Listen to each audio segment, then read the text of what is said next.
యాకోబు పత్రిక 3వ అధ్యాయం 10వ వచనంలో చూడండి, ఒక్క నోటి నుండియే ఆశీర్వచనము శాపవచనము బయలువెళ్ళును. నా సహోదరులారా, ఇలాగూ ఉండకూడదు. నీటి బుగ్గలో ఒక్క జల నుండియే తీయని నీరును చేదు నీరును ఊరునా. చూడండి, కొంతమంది అప్పుడే అబ్బా మీ అంతటి వారు లేరండి అంటారు. ఎవరినో చూసి వాళ్ళు అలా వెళ్ళగానే వీళ్ళంతా వేస్ట్ ఫెలోస్ తెలుసా మీకు అంటారు. అంటే ఒకే నోటి నుంచి ఏమొస్తుంది అనమాట, తీయని నీరు వస్తుంది, ఉప్పు నీరు కూడా వస్తుంది. అది ఒక రకంగా చెప్పాలంటే డబుల్ మైండెడ్నెస్ లాగా, డబుల్ టంగ్ అనమాట. అంటే ద్విమనస్సులాగా రెండు రకాల మాటలు మాట్లాడే నోరు. కొంతమంది అప్పుడే ఆశీర్వచనాలు మాట్లాడతారు, ఆ తర్వాత అప్పుడే శాపవచనాలు మాట్లాడుతుంటారు. మొదటి పేతురు పత్రిక 3వ అధ్యాయము 9వ వచనంలో దేవుని బిడలంగా మనం ఎటువంటి మాటలు మాట్లాడాలో వ్రాయబడింది. చూడండి, ఆశీర్వాదమునకు వారసులవుటకు మీరు పిలువబడితిరి కనుక కీడుకు ప్రతి కీడైనను దూషణకు ప్రతి దూషణ అయినను చేయక దీవించుడి. మనం దేనికి వారసులం అంట? మా తల్లిదండ్రి ఆస్తికి వారసులం అండి అని చెప్తారు కదా చాలా ఈజీగా. కానీ ప్రతి విశ్వాసి ఆశీర్వాదమునకు వారసుడు. హల్లెలూయా. We are called to inherit a blessing. నువ్వు నేను ఎందుకు రక్షించబడ్డాం? నువ్వు నేను దేవుని బిడ్డగా ఎందుకు చేయబడ్డాం? దేవుని నమ్ముకోవడం ద్వారా మనకు వచ్చేది ఏంటి అంటే వారసత్వంగా ఆశీర్వాదము దేవాతి దేవుడు మనకు అనుగ్రహిస్తాడు. ఆశీర్వాదమునకు వారసులవుటకే మనం పిలువబడ్డాం. కొన్నిసార్లు అపవాది అంటాడు నీకు శాపమే, నీ జీవితానికి ఏదో శాపం చుట్టుకుంది. కొన్నిసార్లు చూడండి, నెగిటివ్ థాట్స్ కొంతమంది మైండ్ని బొంబార్డ్ చేసేస్తూ ఉంటాయి. ఒక ఇంటర్వ్యూకి వెళ్తారు, సెలెక్ట్ అవ్వలేదు. రెండో ఇంటర్వ్యూకి వెళ్తారు, అది కూడా సెలెక్ట్ అవ్వలేదు. ఇక అపవాది మొదలు పెడతాడు, ఏమని తెలుసా, నువ్వు నీ బ్రతుకు వేస్ట్, నీకు ఇంకేదో శాపం చుట్టుకుంది, నీకు ఇంకా ఏదో బ్యాడ్ టైం మొదలైంది, ఇంకా నీ జీవితంలో ఎప్పుడు బాగుపడవు. కానీ విశ్వాసులంగా దేవుని వాక్యం సెలవిస్తుంది మనం ఆశీర్వాదమునకు వారసులవుటకు పిలువబడ్డాం. So we are call to inherit a blessing. So blessing inherit చేసుకోవాలంటే ఏం చేయాలి అని ఆలోచన చేస్తే చూడండి, కీడుకు ప్రతి కీడు చేయకూడదంట. హల్లెలూయా. యోసేపు అన్నలు కీడు చేశారు కానీ ప్రతి కీడు చేయలేదు. రెండవది ఏంటంటే దూషణకు ప్రతి దూషణ చేయకూడదు. శత్రువులను ఎలా క్షమించవచ్చు అంటే ఫస్ట్ థింగ్, ముందు అసలు శత్రువుల్ని క్షమించాలనే మనసు రాదు మనకి. ఎవరైనా ఒక మాట మనల్ని మాట్లాడితే కొన్ని మాటలు సంవత్సరాల తరబడి మన గుండెల్లో అలా ఉండిపోతాయి.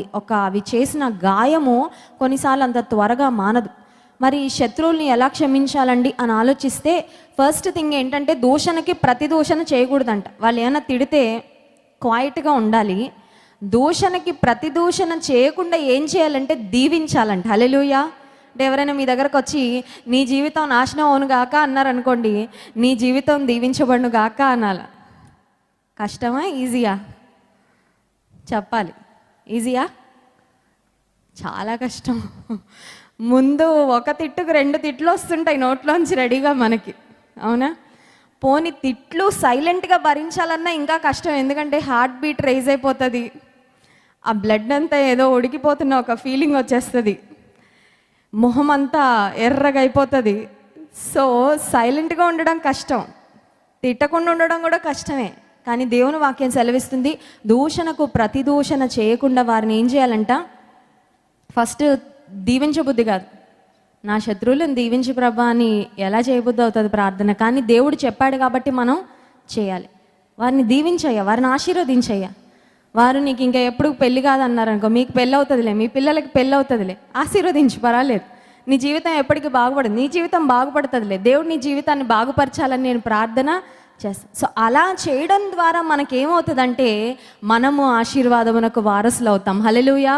వారిని ఆశీర్వదించడం వలన కీడుకు ప్రతి కీడు దూషణకు ప్రతి దూషణ చేయకపోవడం ద్వారా మనం యేసయ్య పిల్లలం అవుతాం. హల్లెలూయా. యేసయ్య పోలిక మనలో ఎప్పుడు కనబడుతుందంటే శిలువ మీద ఆయనను నిందిస్తూ అపహాస్యం చేస్తూ ఉన్న వారిని కూడా వారు ఏం అడగలేదు, అయ్యా మమ్మల్ని క్షమించని యేసయ్యని ఎవరైనా అడిగారండి? ఎవరు అడగలేదు. వాళ్ళలో ఆ రియలైజేషన్ కూడా రాలేదు. అయినా తండ్రి వీరేమి చేయించున్నారో వీరు ఎరగరు కనుక వీరిని వాళ్ళు అడగలేదు. యేసయ్య ఇచ్చేశాడు క్షమాపణ. మనం కూడా ఆయన బిడ్డలం అంటే అర్థం ఏంటంటే, కొంతమంది చూడండి నా కాళ్ళ మీద వచ్చి పడితే కానీ నేను క్షమించను అంటారు. అది యేసయ్య మనసు కాదు, అది మానవ మనసే అది. ఎందుకంటే మనిషి కోరుకునేది ఏంటంటే నిన్ను ఇబ్బంది పెట్టిన వారు నిన్ను వచ్చి క్షమాపణ అడిగితే నువ్వు క్షమించాలనుకుంటే అది యేసయ్య మనసు కాదు, మానవ మనసు అది. దేవుని మనసు ఏంటంటే నిన్ను బాధించిన వారిని సైతం వారు అడగకపోయినా you must be able to offer them forgive. నేను క్షమిస్తున్నా, పర్వాలేదు, నేను నిన్ను ఆశీర్వదిస్తున్నా, దేవుడు నిన్ను ఆశీర్వదించాలని నేను ప్రార్థన చేస్తాను అని ఎప్పుడైతే మనం చేయగలమో దేవుడు మన జీవితాలను కూడా ఆశీర్వదిస్తాడు. మత్తయి సువార్త 12వ అధ్యాయము 27వ వచనం. Matthew chapter 12 verse 27. మత్తయి సువార్త 12వ అధ్యాయము 37వ వచనం. 37.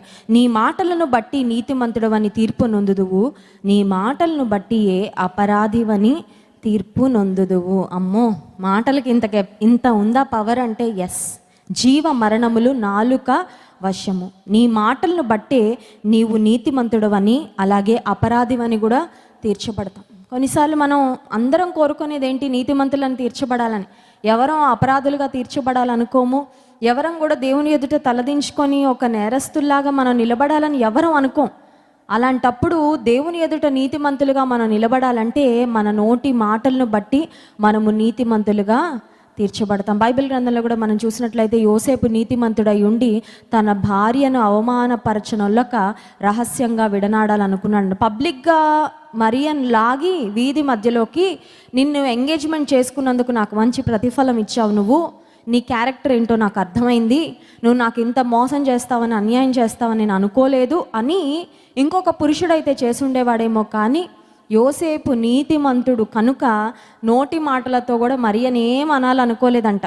అందరూ ప్రక్కన చేరి అంటున్నారు, నీకు తెలుసా నీ ఫియాన్సే ఏం చేసిందో తెలుసా, ఆమె కన్సీవ్ అయింది, ఆమె గర్భం ధరించిందని ఇలాంటి మాటలని చెప్తున్నప్పుడు యోసేపు అనుకున్నాడు, దేవుడు తీర్పు తీర్చిని, నేనైతే మౌనంగా ఉంటాను, రహస్యంగా ఆమెను విడనాడుతాను. I don't want to be a judge. ఒక జడ్జి పోస్ట్ నేను తీసుకోవాలనుకోవట్లేదు, మరియని నేను తీర్పు తీర్చాలనుకోవట్లేదు, దేవుడు ఆమెను చూసుకుంటాడు, నేనైతే మౌనంగా తప్పుకోవాలని అనుకుంటున్నాను. అందుకే దేవుడు యోసేపును నీతిమంతుడని యోసేపును గురించి పరిశుద్ధాత్మ దేవుడు వ్రాయించారు. చాలాసార్లు మన నోటి మాటల ద్వారా మనం దేవుని నొప్పిస్తూ ఉంటాం, దేవునికి ఆయాసం కలుగజేస్తుంటాం.